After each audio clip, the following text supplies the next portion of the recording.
সুমাইয়ার নাম শুনেছেন? আমাদের বোনরা তার নামই জানে না।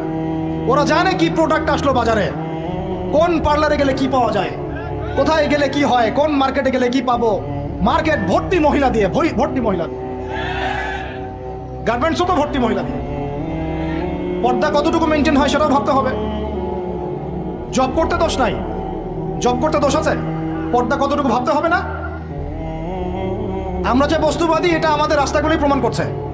আমরা আমাদের বাড়িঘরগুলো চকচকা করছি আর সরকারের রাস্তাগুলো ভেঙে ফেলতেছে। এখন ওই রাস্তাগুলো তৈরি করে দেওয়ার দায়িত্ব আমাদের,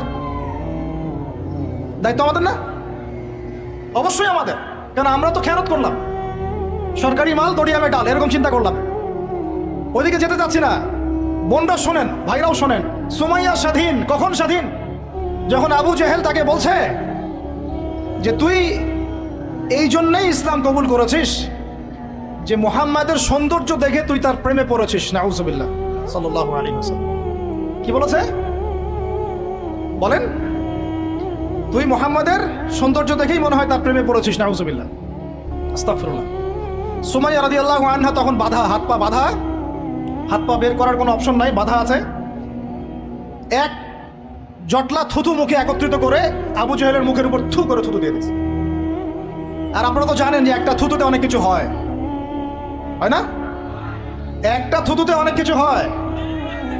এক থুতুতে ইমানদার মুনাফিক আলাদা হয়ে যায়। এক থুতুতেই ইমানদার মুনাফিক আলাদা হয়ে যায়। সুমাইয়াও থুতু দিয়েছিল আবু জেহেলের মুখে। এবার আবু জেহেল কি করেছে শুনেন। আবু জেহেল তার কাছে একটা বর্ষা ছিল, বর্ষা চেনা যায়, বর্ষা সামনে অংশ চোখা, এটা দিয়ে সুমাইয়া রাদিয়াল্লাহু আনহার লজ্জাস্থানে আঘাত করে তাকে শহীদ করে দিয়েছে। ব্যথা অনুভব করলেন না? আমি জানি করেন নাই, কারণ সুমাইয়া আপনার কেউ না, সুমাইয়া আপনার কেউ না, সুমাইয়া আমার বোন না, সুমাইয়া আমার স্ত্রী না, সুমাইয়া আমার মা না, সুমাইয়া আমার খালা ফুফু চাচি মেয়ে কেউ না। এই কারণে আমাদের আঘাত লাগে নাই। যদি আমাদের এই দেহটা যে অবশ, আমাদের উম্মার যে দেহটা যে অবশ, এটা তো বোঝা যায় চলমান বিশ্ব রাজনীতি দেখলেই।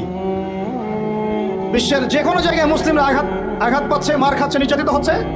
দোয়াও তো মুখ দিয়ে বেরো হয় না। তাদের স্মরণে একদিন কেউ রোজা রেখে একটু দোয়াও করে না, নামাজে একটু দোয়াও করে না, দুটা কথাও বলে না, কোনো মানববন্ধনও নাই, কোনো প্রতিবাদও নাই, কিছুই নাই।